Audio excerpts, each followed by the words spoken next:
toddobaadka iyo ciyaartooyga muslimka waxaanu kaga sheekaynaa isbuuc walba maalintan oo kale ama habeenka ka horeeya xalay oo kale waxaanu kaga sheekaynaa barnaamijkeena kan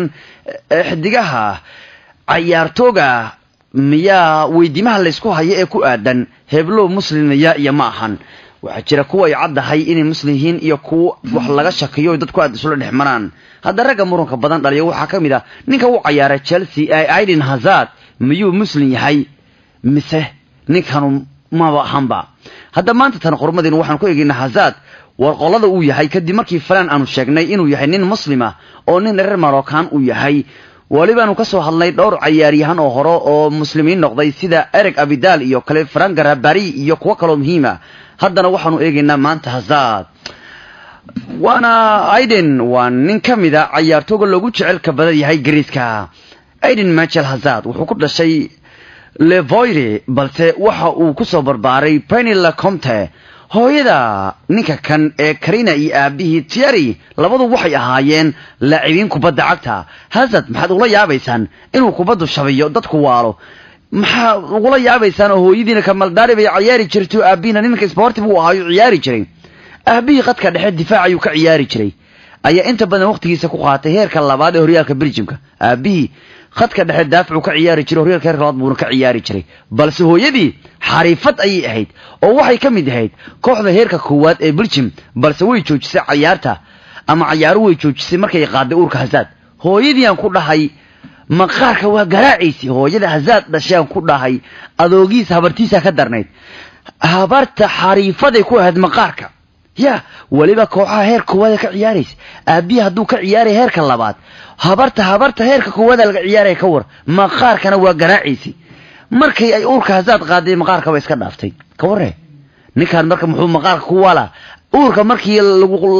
uurkiisa markay qaadaysa habarta maqaarka waa garaacaysi anigu maqaar waa habar maqaar iyo oday maqaar baa iska dhalay wuxuu wada maqaar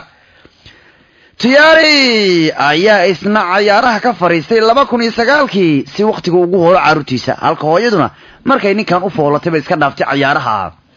labada waalid ee Hazard ayaa markaa ay garoomada faaruujiyeen noqday macallimiin ciyaaraha Hazard ayaa u weyn 4 la dhalatay waxaana la dhashay 3 wiil oo ay wada ciyaar yihiin wasida Torgan Hazard oo soo maray Chelsea balse iminka uu ciyaaray Mönchengladbach iyo Kylian Hazard oo iminku Blues ka tirsan oo ilmihiidu yahay kamid ah hadda maxaa ka jira in Hazard uu muslim yahay waxa uu muhiimsan in maanta rabnaan ogaano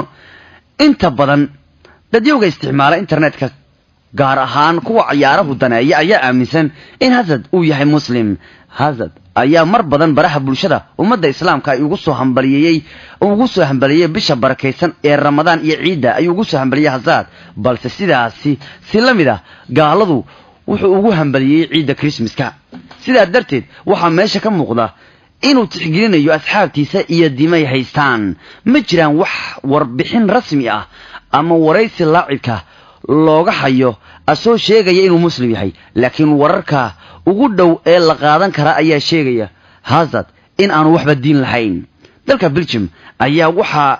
ku badan dadka aan diinta haysan iyadoo Hazard loo badinayo inuu qoomkaas ka mid yahay ee bilaadiinta laacibkii hore ee Chelsea Demba Ba kaas oo muslim ah ayaa mar xaqiijiyay in Hazard uu diinta islaamka waxyaabo badan ka fahansan yahay isla markaana uu aayadaha quraanka macnahoodu wax ka weydiiyay mararka qaar wuxuu ugu dhihi jiray yiri Demba Ba yow ilaa Chelsea la joogeen ma ogtahay waar Demba Ba yow niyo aayadaha quraanka macnaheeda ii sheegay fasirkeeda ugu dhihi jiray yiri marka wax badan ayuu jeclaan jiray in diinta islaamka wax iga weydiiyo yiri baba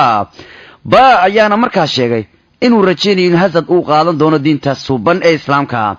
Eden Hazard ayaa lagu xasuustaa sidii ugu soo horjeestay in Yahuuddu ay martigeliso koobka Eurogii 2003 ee ay ciyaartooygu da'doodu ka yar tahay 21 jirada